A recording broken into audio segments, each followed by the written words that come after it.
What is up, guys? Welcome to the Being Beautifully Honest podcast and channel. Thanks for being here, being subbed. If you're not, hit the button. And if you're listening on YouTube, hit the like. It's like walking in the room and hitting that light switch. Let's brighten up the place and get into the real of reality TV.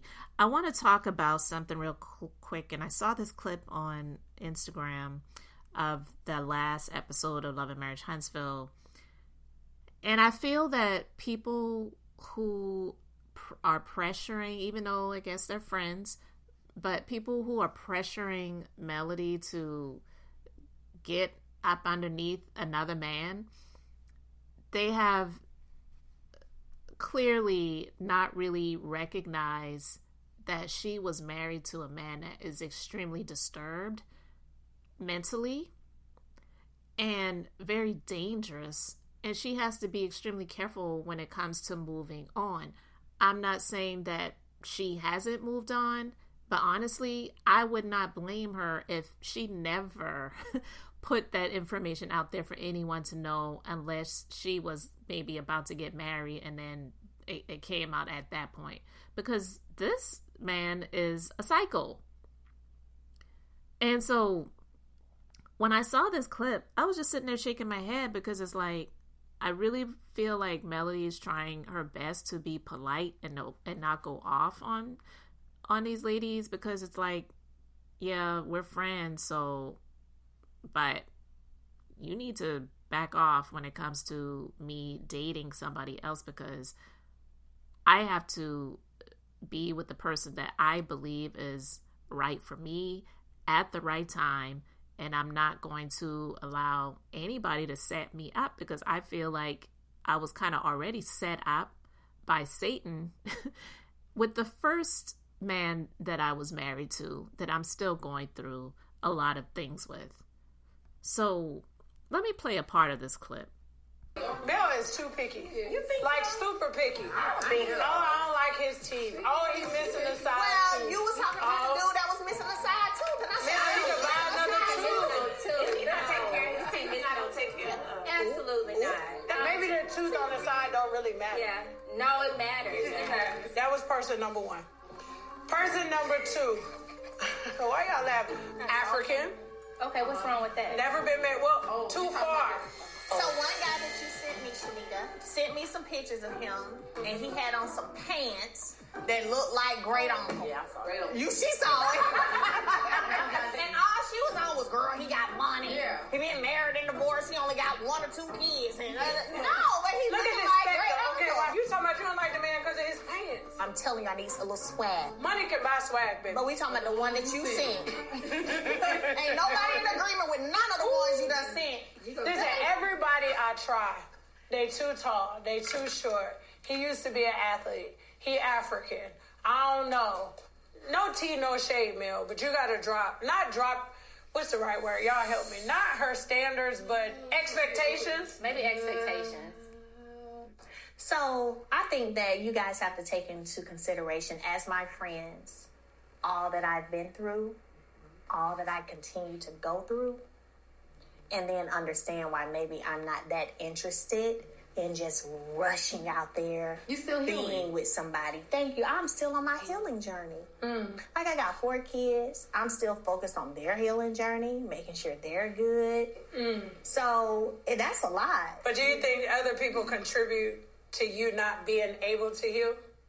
Absolutely. Like, could y'all imagine me bringing somebody around and my ex still popping up on dates? Y'all do remember he popped up on a date and recorded after we were divorced. How you gonna take another dude to like the family? That's my favorite restaurant. No, that was a family favorite restaurant. Martell, let me tell you something. Let me be clear. Like that. Last I checked, I'm single.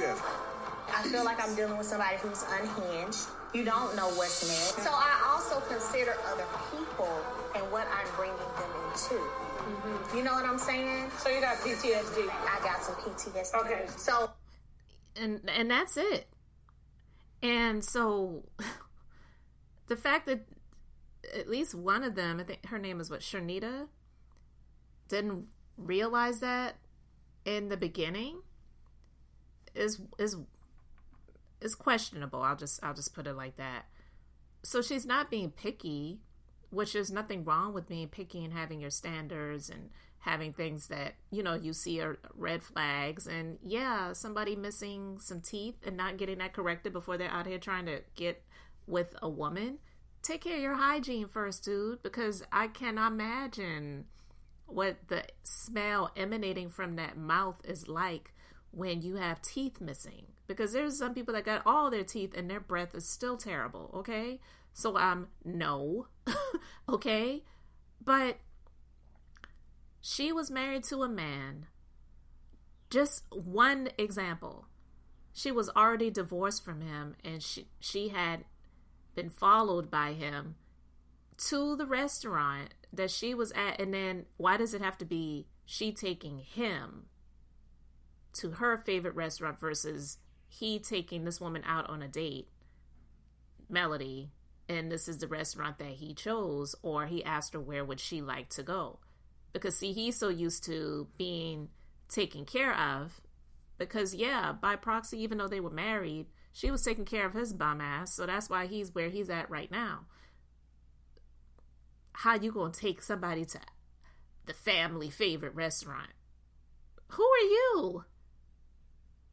Oh my God. But yeah, followed and video recorded. Disgusting. He is a tragic nightmare.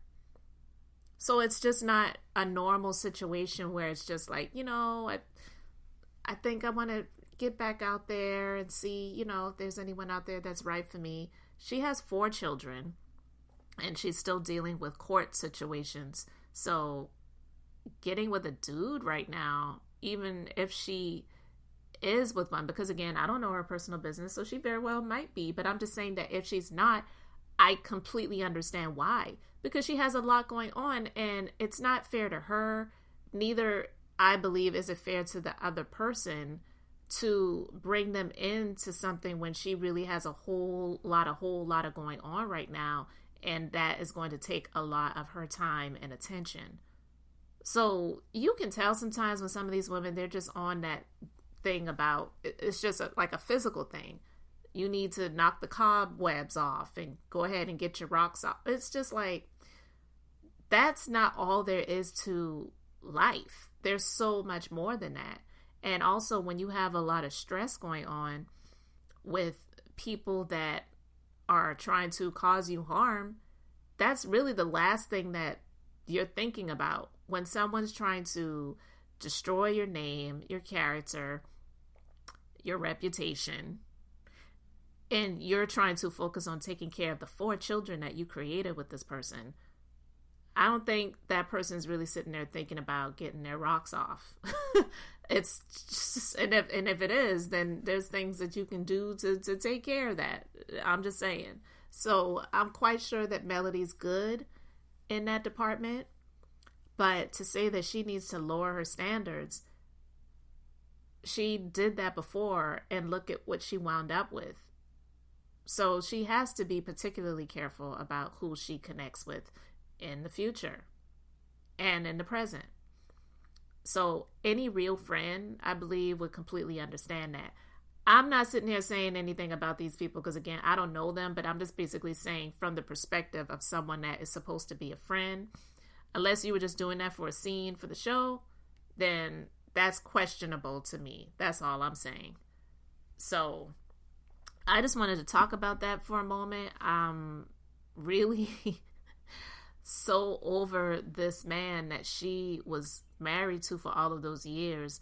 And just recently here, he was saying that he would still be calling her up if it didn't mean that he would get arrested. So yeah, she has to be extremely careful in particular about who she is bringing around her. She wanted to do that. She, I often reference this scene from seasons ago. She tried that. She wanted to do that. She allowed him to come on the trip with her kids and she to Destin. Said, bring your mama too. Tried to have a conversation with him saying, maybe we can do things like this. If I'm dating somebody and he's around and you're dating somebody, you could bring him and whatever. He can't ever see her with anybody but him. So it was never going to work. But she tried. She made attempts.